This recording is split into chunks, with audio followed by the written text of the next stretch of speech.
परमेश्वर पिता का पवित्र वचन इस बात को लूका रचित सुसमाचार और उसके 13वें अध्याय के द्वारा जब आप उसको पढ़ेंगे आप समझ सकते हैं 6 से आगे, 1 से 5 एक वृतांत है, उसके बाद 6 से आगे कि परमेश्वर पिता इस बात को बड़े स्पष्टता के साथ हमारे सामने रखते हैं कि जो समय परमेश्वर पिता ने हमको दिया है वो समय हमारे लिए बहुमूल्य है। जो अवसर परमेश्वर पिता ने हम सबों को दिया है वो अवसर हमारे लिए बहुमूल्य है। परमेश्वर पिता ने जो हमको सुरक्षित रखा है, परमेश्वर पिता ने जो आज के दिन तक हमको चलता फिरता रखा, हम सांस ले पा रहे हैं, हम देख पा रहे हैं, हम सुन पा रहे हैं, परमेश्वर पिता के पवित्र भवन में है, ये परमेश्वर पिता का उस अनुग्रह को प्रकट करता है। और मैं अक्सर इस बात को स्मरण करता हूँ, ऐसा नहीं है कि जो हमसे पहले चले गए, जो कल थे हमारे साथ, जो आज नहीं है, हम उनसे किसी मामले में बेहतर हैं, लेकिन ये परमेश्वर पिता का अनुग्रह है कि परमेश्वर पिता ने हमको आज का ये समय दिया है, ये अवसर दिया है कि कितना हम परमेश्वर पिता के साथ चले अब तक और कितना हम परमेश्वर पिता की बातों को मान पाए, उस पर ध्यान कर सकें। प्रियो, आप जानते हैं कि हनोक परमेश्वर पिता के साथ चलता रहा और परमेश्वर पिता ने उसको उठा लिया। आप जानते हैं कि इब्राहिम परमेश्वर के ऊपर विश्वास करने वाला व्यक्ति था। अब तक के सफर में मैं स्मरण करता हूं कि अब तक के सफर में जनवरी से लेकर दिसंबर, अन्य वर्षों की तरह दिसंबर के इस अंतिम सप्ताह तक परमेश्वर पिता विश्वास योग्य है और विश्वास योग्य बने रहे।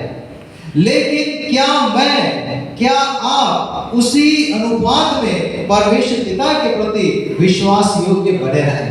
जो कार्य, जो बात ठीक है, ये ठीक है कि मैंने चोरी नहीं की, तू चोरी ना करना, ये ठीक है कि मैं ये कह सकता हूं कि नहीं मैंने खून नहीं किया, अभी तक किसी का खून नहीं किया, ये ठीक है कि मैंने व्यभिचार नहीं किया, ये ठीक है मैं कह सकता हूं कि नहीं मैंने किसी कोर्ट में जाकर किसी के विरुद्ध झूठी साक्षी भी नहीं दी, मैंने किसी का लालच नहीं किया। लेकिन क्या परमेश्वर पिता ने जो बोला था करने के लिए उन बातों को किया? क्या जो परमेश्वर पिता चाहते थे कि नहीं मैं परमेश्वर पिता से अपने संपूर्ण मन, हृदय, बुद्धि, शक्ति के साथ प्रेम रखूं, क्या मैं वैसा कर पाया? क्या जो परमेश्वर पिता चाहते थे कि मैं अपने पड़ोसी से अपने समान प्रेम रखूं, क्या मैं वैसा कर पाया? क्या जो परमेश्वर पिता चाहते थे, मीका 6 और उसका 8वां पद, मीका 6 और उसका 8वां पद, हे मनुष्य वह तुझे बता चुका है कि अच्छा क्या है, यहोवा तुझसे इसे छोड़ और क्या चाहता है कि तू न्याय से काम करे और कृपा से प्रीति रखे और अपने परमेश्वर के साथ नम्रता से चले। क्या मैं वैसा कर पाया? जब सब कुछ अच्छा रहता है, जब मेरा प्रमोशन हो रहा है, जब मेरे घर में सब ठीक चल रहा है, जब मेरी आमदनी अच्छी हो रही है, जब मेरे लड़के वाले ठीक ठाक हैं, जब मेरे घर में कुशलता है, जब किसी प्रकार का टेंशन नहीं है, उस समय में परमेश्वर पिता के साथ चलना आसान है। लेकिन जैसे ही आपके सामने ऐसा समय आता है, आपको मालूम है कि मेरे सामने कठिन परिस्थिति आने वाली है, उसी समय आपके और मेरे विश्वास की परख होती है और उस समय मेरा संबंध परमेश्वर पिता के साथ कैसा है, या मैं क्या उस कठिन परिस्थिति में भी इस बात पर दृढ़ विश्वास करता हूं कि परमेश्वर पिता के अनुग्रह और परमेश्वर पिता की उपस्थिति के द्वारा मैं इससे पार हो जाऊंगा। इस बात को हमको ध्यान देने की आवश्यकता। और यही बात परमेश्वर पिता का वचन आज के जो पढ़ा गया है दानियेल नबी की पुस्तक और उसका 3रा अध्याय, आप सब इसके पहले के वृत्तांत से वाकिफ हैं।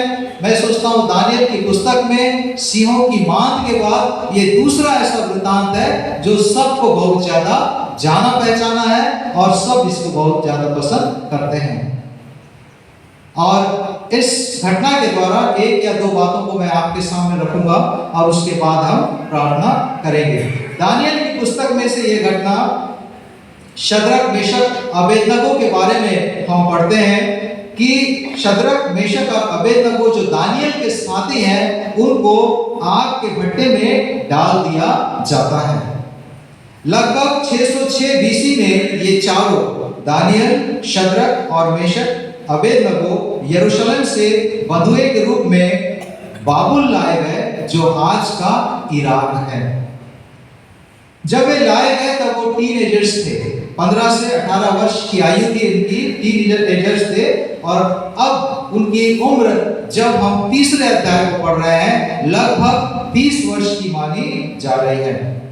दानियल के दूसरे अध्याय में आप जानते हैं कि राजा नबूकदनेस्सर ने एक स्वप्न देखा और उसने ये चाहा कि कोई उसका अर्थ बताए, बल्कि उसने ये चाहा और उसने ये आज्ञा भी दी कि कौन मुझको इसका मेरा स्वप्न भी बताएगा और उसका अर्थ भी बताएगा, वो सम्मानित किया जाएगा। और दानियल उसके स्वप्न को बतलाता है, उसके अर्थ को भी बतलाता है। और तब नबूकदनेस्सर ने अपने मुख से इस बात को मान लिया, उसने एक्नॉलेज किया और कहा कि तुम लोगों का परमेश्वर सब ईश्वरों का ईश्वर, राजाओं का राजा और भेदों का खोलना है। दानियल नबी की पुस्तक और उसका दूसरा अध्याय, दानियल नबी की पुस्तक और उसका दूसरा अध्याय और उसका 47वां पद। फिर राजा ने दानियल से कहा, सच तो यह है कि तुम लोगों का परमेश्वर सब ईश्वरों का ईश्वर, राजाओं का राजा और भेदों का खोलने वाला है।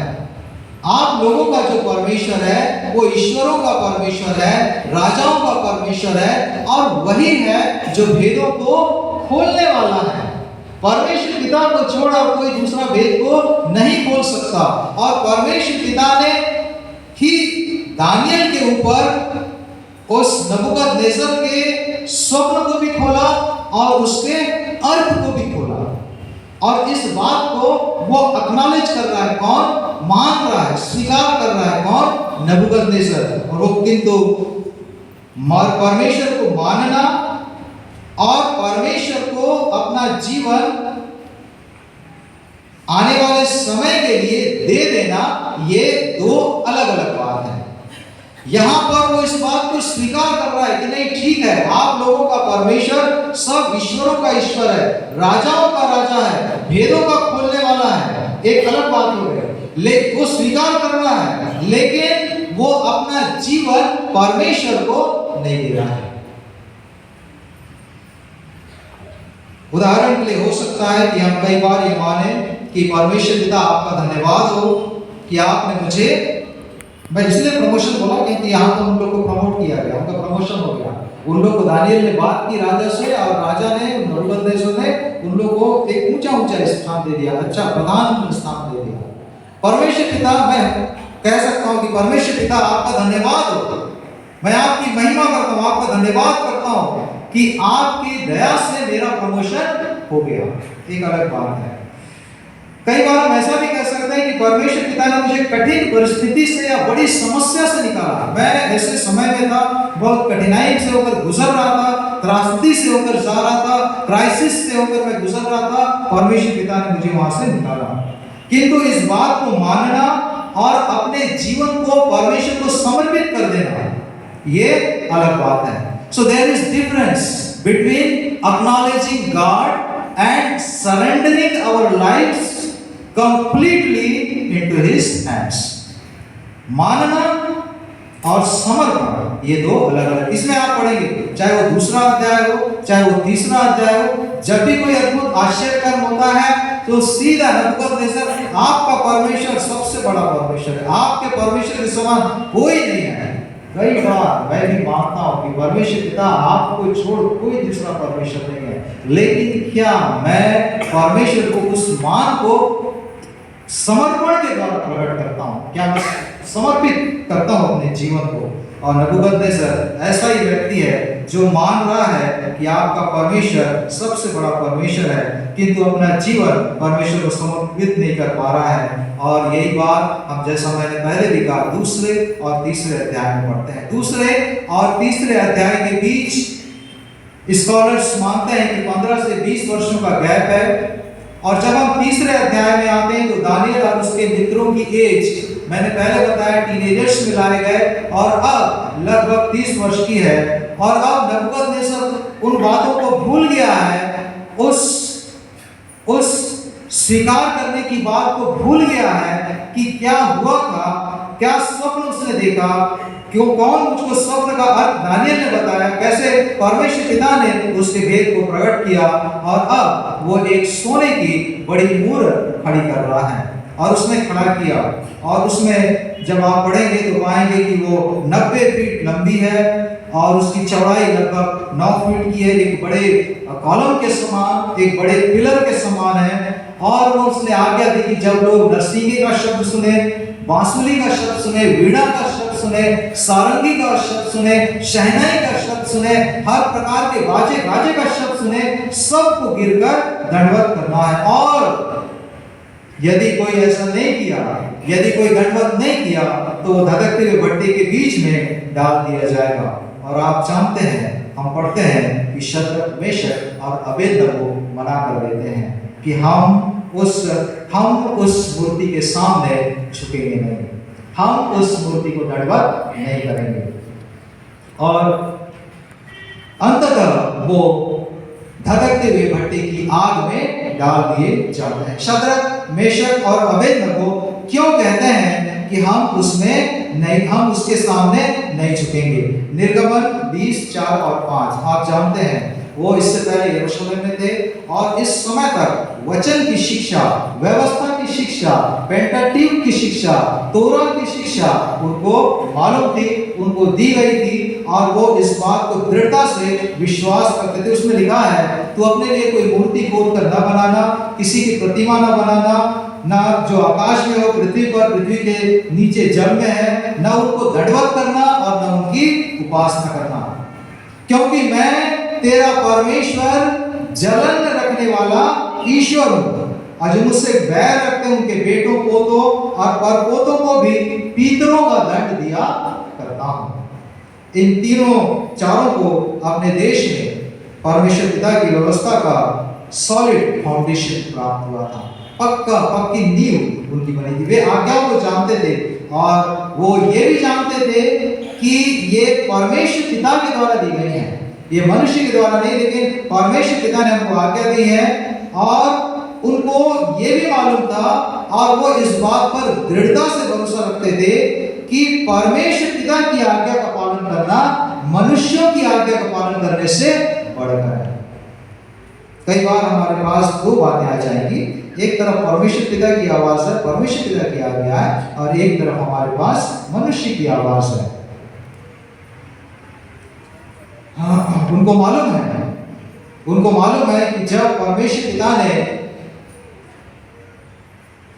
किस प्रकार से जो लोग परमेश्वर पिता की आज्ञा का पालन किए उनको आशीष दी है, ये उनके लिए एक प्रमाण है।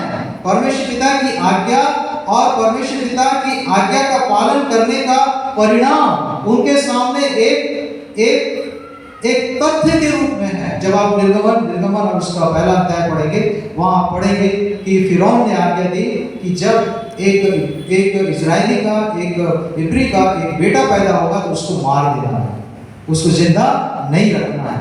और आप जानते हैं कि लेवी के घराने में एक बेटा पैदा हुआ, मूसा पैदा हुआ, और शिप्रा और पुआ दो नाम है, शिप्रा और पुआ।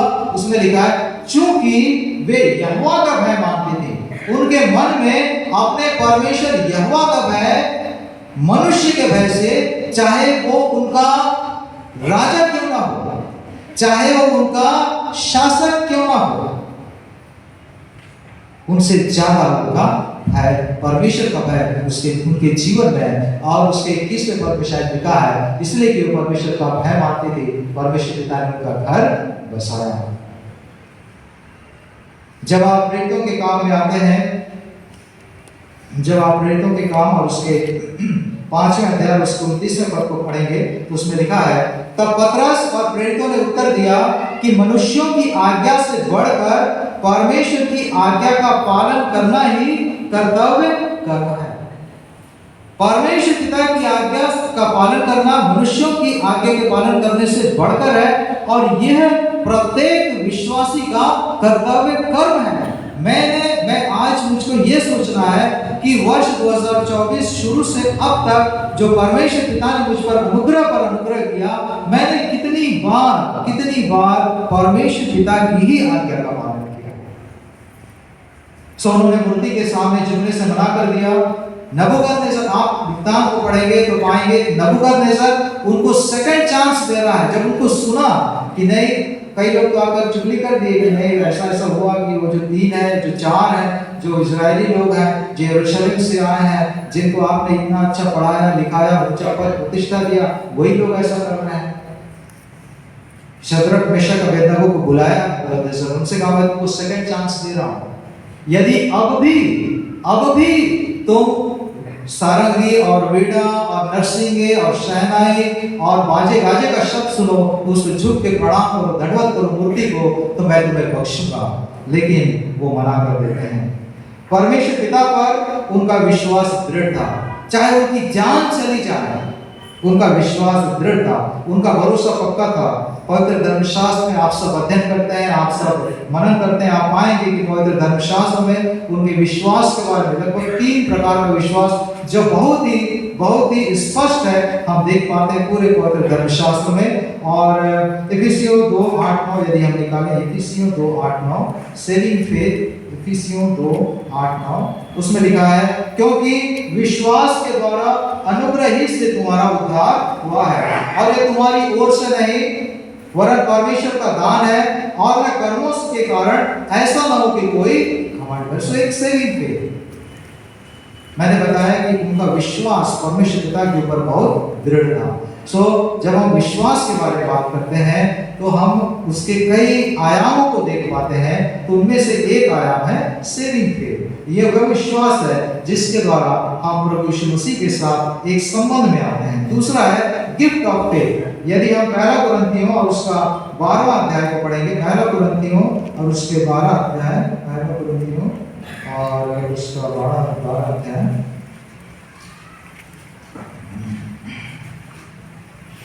और उसमें हम ये गिफ्ट ऑफ फेथ है, इसमें हम कई वरदान के बारे में पढ़ते हैं। परमेश्वर पिता ने कई वरदान दिया है, और ये विश्वास का भी एक वरदान है। यदि आप 9वें पद को पढ़ेंगे तो उसमें और आगे लिखा है, और किसी को उसी आत्मा से विश्वास और किसी को उसी आत्मा से चंगा करने का वरदान दिया जाता है। सो विश्वास एक सेविंग फेथ है, एक वरदान के रूप में है। और तीसरा है ट्रस्टिंग फेथ। जब आप यह विश्वास करते हैं कि परमेश्वर पिता आपके बिहाफ में कार्य करने के योग्य है, कार्य करने में सामर्थ्य है। और यहाँ पर हम उसी प्रकार के विश्वास को देखते हैं कि परमेश्वर पिता के पास ताकत है, परमेश्वर पिता के पास सामर्थ्य है, परमेश्वर पिता हमको इस आग की भट्टी में से निकालने की सामर्थ्य रखते हैं। लेकिन यदि वो चाहते हैं कि हम न निकले, आग की भट्टी में जाएं, तो हम वहां जाने से नहीं डरते, क्योंकि परमेश्वर पिता सर्वोपरि है। 17वें पद में आप देखिए उनका उत्तर कितना अच्छा है। दानियेल 3:17, हमारा परमेश्वर जिसकी हम उपासना करते हैं हमको उस आग की भट्टी से बचाने की शक्ति रखता है। बचाएगा नहीं बोल रहा है, वो आग की भट्टी से हमको बचाएगा नहीं, लेकिन he is able to save us from the fiery furnace। वो हमको उस आग की भट्टी से बचाने के सामर्थ्य है, बचाने में सामर्थ्य है, अगर वो चाहे तो। मैं तो मनुष्य हूँ, मैं तो मेरे सामने आग की भट्टी है, मैं तो यही चाह रहा हूँ कि मैं आग की भट्टी से बच जाऊं। लेकिन उनका विश्वास देखिए कि नहीं, परमेश्वर पिता सामर्थ्य है, परमेश्वर पिता बचा सकते हैं, लेकिन अगर वो ही चाहे तभी मैं बचूं, मैं चाहूं इसलिए नहीं बचूं। हमको उनकी एबिलिटी पर विश्वास है, उनकी योग्यता पर विश्वास है, हमारे डिजायर्ड रिजल्ट पर हमको भरोसा नहीं है। फिलिपियों 4:6 हम देखते हैं। फिलिपियों 4:6 में लिखा है, किसी बात की चिंता मत करो, हर बात में निवेदन प्रार्थना विनती के द्वारा धन्यवाद के साथ परमेश्वर के सम्मुख उपस्थित किए जाएं। याकूब 1:6 विश्वास से मांगे और कुछ संदेह न करें, जो कोई संदेह करता है समुद्र की लहर के समान है। इफिसियों 3:20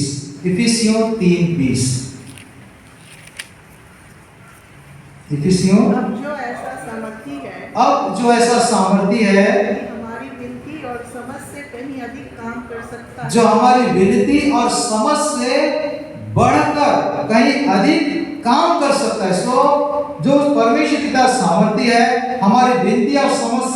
कहीं अधिक काम कर सकता है। परमेश्वर पिता के सामर्थ्य में कोई कमी नहीं है।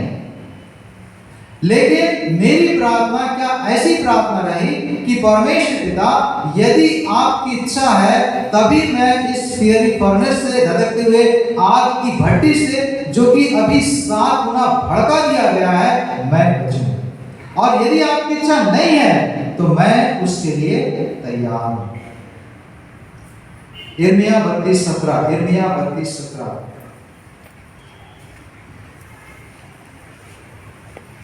Jeremiah 32:17।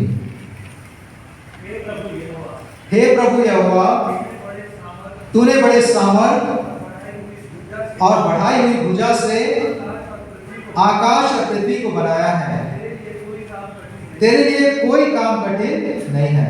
सो हमारा विश्वास परमेश्वर पर होना है। दूसरी महत्वपूर्ण बात कि परमेश्वर पिता हमारी कामनाओं के अनुसार नहीं, हमारी कामनाओं के अनुसार, हमारी इच्छा के अनुसार कार्य नहीं करते, परंतु परमेश्वर पिता अपनी इच्छा के अनुसार कार्य करते हैं और उनकी इच्छा बिल्कुल परफेक्ट है।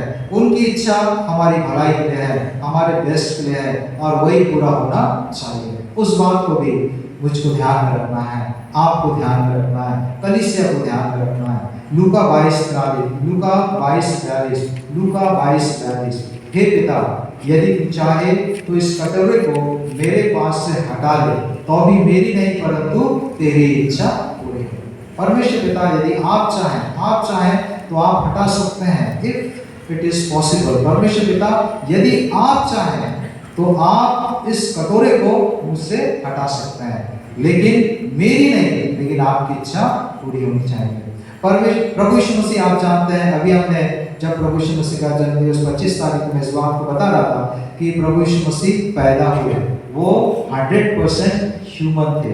ह्यूमैनिटी इस बात को डिमांड करती है कि वो क्रूस की यातना से बच जाए, तो भी वो परमेश्वर पिता के प्रति अपनी आज्ञाकारिता को इस प्रकार से प्रकट करते हैं कि परमेश्वर पिता, मेरी नहीं लेकिन आपकी इच्छा पूरी हो। मत्ती 6:10 को इसी बात को करने के लिए, इसी बात को बार बार हमारे सामने रखने के लिए वो प्रार्थना सिखाते हैं कि जैसे आपकी इच्छा स्वर्ग में पूरी होती है, वैसे ही पृथ्वी पर भी हो। पहला यूहन्ना 5:14 में भी हम उस बात को पढ़ते हैं कि परमेश्वर पिता की इच्छा के अनुसार जब हम मांगते हैं तब हमको मिलता है। सो शद्रक, मेशक और अबेदनगो को विश्वास है कि उनका परमेश्वर सामर्थी है, उनको आग के भट्टे में से बचा सकता है। तो भी यदि परमेश्वर पिता की यह इच्छा है कि हम आग की भट्टी में जाएं, तो हम आग की भट्टी में जाने से नहीं डरते। उनको याद है यशायाह नबी की पुस्तक और उसका 43वां अध्याय और उसका दूसरा पद। यशायाह 43 और उसका दूसरा पद, जब तू जल में होकर जाए मैं तेरे संग संग रहूंगा, और जब तू नदियों में होकर चले तब वे तुझे न डुबा सकेंगी, जब तू आग में चले तब तुझे आँच न लगेगी और उसकी लौ तुझे जला न सकेगी, क्योंकि मैं यहोवा तेरा परमेश्वर हूं। उनको मालूम है, तो भी वो कह रहे हैं, तो भी परमेश्वर पिता, यदि आपकी इच्छा है, कई बार परमेश्वर पिता हमको आग की भट्टी में से होकर गुजरने देना चाहते हैं। कई बार वो इसलिए, उसका एक महत्वपूर्ण कारण है, वो इसलिए हो सकता है अभी आपको ऐसा लगे कि मैं अभी जिस स्थिति में हूँ, जिस परिस्थिति में हूँ, मैं जिस कंडीशन से होकर गुजर रहा हूँ, जो तकलीफ मेरे सामने है वो मेरे लिए आग की भट्टी के समान है। लेकिन आप यकीन मानिए, उस आग के भट्टे में होकर जब आप गुजरते हैं तो वो कुछ ना कुछ मुख्य होने के लिए है। और इसी बात को मैं बताकर समाप्त करूंगा। उसमें लिखा है, और उसी धधकते हुए 23वें पद में, और उसी धधकते हुए भट्टे के बीच ये तीनों पुरुष शद्रक, मेशक, अबेदनगो बंधे हुए फेंक दिए गए। ये सब बांध के फेंक दिए गए। और उसके बाद राजा ने क्या देखा 25वें पद में, कि उसने कहा, अब मैं देखता हूं कि 4 पुरुष आग के बीच में खुले हुए टहल रहे हैं। ना उनकी देह जली, ना उनके सिर का बाल बांका हुआ, ना उनके मोजे जले, ना उनके शरीर से, कपड़ों से जलने की बू आई। जला तो क्या जला? बंधन, जो बंधन था, जिसके द्वारा वो बांध के डाले गए थे, वो बंधन टूट गया। परमेश्वर पिता हमारे विश्वास को दृढ़ और मजबूत करते हैं। आज यदि आप ये सोचते हैं कि मैं जिस ऊपर जा रहा हूं, ये परमेश्वर पिता ने इसलिए कि वो कोई ना कोई बंधन आपके जीवन से तोड़ना चाहते हैं।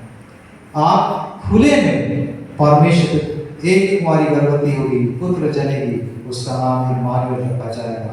परमेश्वर हमारे साथ, प्रभु यीशु मसीह उनके साथ उसी विपत्ति में रहते हैं, उसी कठिनाई में रहते हैं, उन्हें बल और ताकत देते हैं। परमेश्वर पिता से प्रार्थना है कि परमेश्वर पिता हम सबों की अगुवाई करें कि हम जीवन की हर परिस्थिति में उस विश्वास को थामे रखें जो परमेश्वर पिता ने हमारे जीवन में अपने बड़े अनुग्रह से दिया है। आइए